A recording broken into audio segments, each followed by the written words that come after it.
Hello students, this is your teacher Manit Kumar. Students, today we are going to continue our chapter number 15, that is social movements, and the today's topic is theories of social movements. Basically इस chapter में तीन theories दी गई हैं. First one, the theory of relative deprivation, second one Olson's theory, and the third one is resource mobilization. Theory of relative deprivation का मतलब है कि जब एक सोसाइटी को डिप्राइव्ड रखा जाता है, एक एक ग्रुप ऑफ पीपल्स को आप कहीं किसी चीज़ से वंचित रखते हैं, ठीक है, तो उनमें क्या होता है, एक साइकोलॉजिकल फैक्टर्स आ जाते हैं कि हमें इन चीज़ों से दूर रखा जा रहा है या हमें ये वाली फैसिलिटीज़ नहीं मिल रही हैं, ठीक है. जैसे दलित मूवमेंट था, दलित मूवमेंट जब चला तो उस ग्रुप ऑफ सोसाइटी को या दलित्स को ये फील होता था कि हमें कहीं ना कहीं डिप्राइव्ड रखा जा रहा है, ये हमारा हक बनता है, बट ये हमें चीज़ें नहीं मिल रही हैं, ये फैसिलिटीज़ हमें नहीं प्रोवाइड की जा रही हैं. तो वो लोगों का उसमें बहुत ज़्यादा एक अटैचमेंट हो जाती है, ठीक है. तो एक वो सोशल मूवमेंट बनती है, ठीक है. मतलब तब ये सिर्फ सोसाइटी को ये फील होता है, उस पार्ट को, सोसाइटी के पार्ट को, कि हम क्या हैं, हमें हमारे हक से, या वो कह सकते हैं हमें हमारा हक नहीं मिल रहा है, ठीक है. तो वो एक एग्रेशन उनके अंदर आ जाता है, तो वो एक सोशल मूवमेंट का रूप ले लेता है, ठीक है.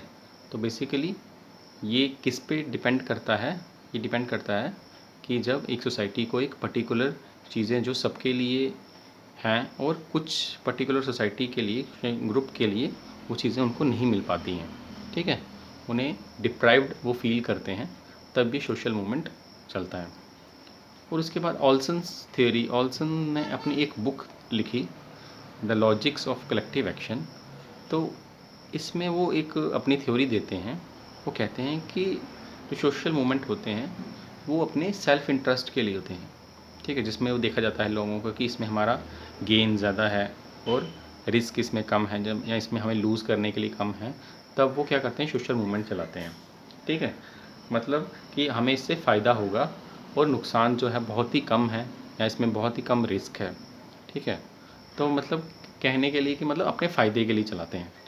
बट ये जो थ्योरी थी, ऑल्सन्स थ्योरी, ये क्या थी, ये क्रिटिसाइज़ की गई, ठीक है, मैकार्थी एंड ज़ैलद इनके द्वारा. इन्होंने क्या किया, इस थ्योरी को रिजेक्ट किया और इन्होंने अपनी थ्योरी दी, दैट इज़ रिसोर्स मोबिलाइजेशन, ठीक है. मतलब ये उन्होंने इस थ्योरी को क्रिटिसाइज़ किया.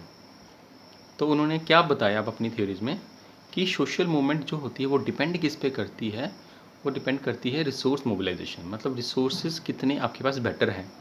अब रिसोर्सेज इसमें ये नहीं है कि चीज़ों की नहीं आती, ह्यूमन रिसोर्स भी आते हैं इसमें, कि आपके पास कितने अच्छे लीडर हैं, कितने अच्छे आपके पास आइडियाज़ हैं, आपका कम्युनिकेशन कितना अच्छा है, ठीक है, कम्युनिकेशन कितना बेटर है.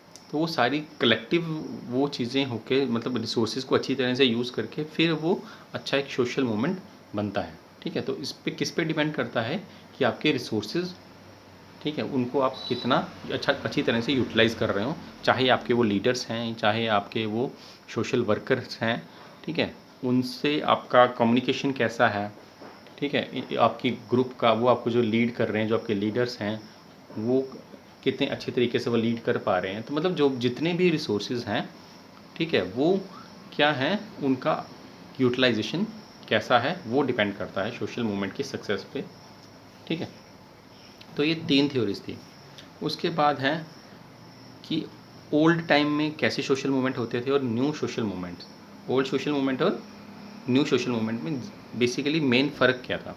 पहले जैसे हमने देखा था कि जो हमारा नेशनल मूवमेंट जो था फॉर द इंडिपेंडेंस, ठीक है, जो चला था, वो बेसिकली क्या था, कांग्रेस ने चलाया था, ठीक है. तो पहले जो होते थे ओल्ड सोशल मूवमेंट, वो क्या होते थे, बेसिकली वो function with in the framework of political parties. तो वो पॉलिटिकल पार्टीज़ का फ्रेमवर्क होता था, वो उस पर ही चलते थे, ठीक है. मतलब पॉलिटिकल पार्टीज़ द्वारा ही शुरू किए जाते थे और उनके आसपास ही वो सोशल मूवमेंट चलते थे. बट जो आजकल के सोशल मूवमेंट चल रहे हैं, उनका क्या है, वो they are less associated with the political parties.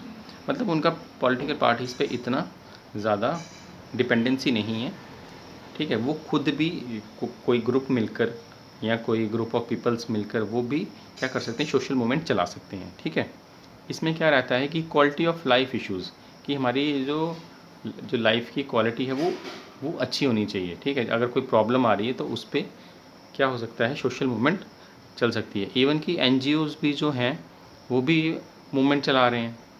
ठीक है, तो वो क्या कह रहे हैं, वो इतने पॉलिटिकल पार्टीज से इन्फ्लुएंस्ड नहीं है। तो बेसिकली इनमें डिफरेंस सिर्फ यही है कि एसोसिएशन ऑफ पॉलिटिकल पार्टीज़ या रोल ऑफ पॉलिटिकल पार्टीज़ जो पहले होता था वो बहुत ज़्यादा था।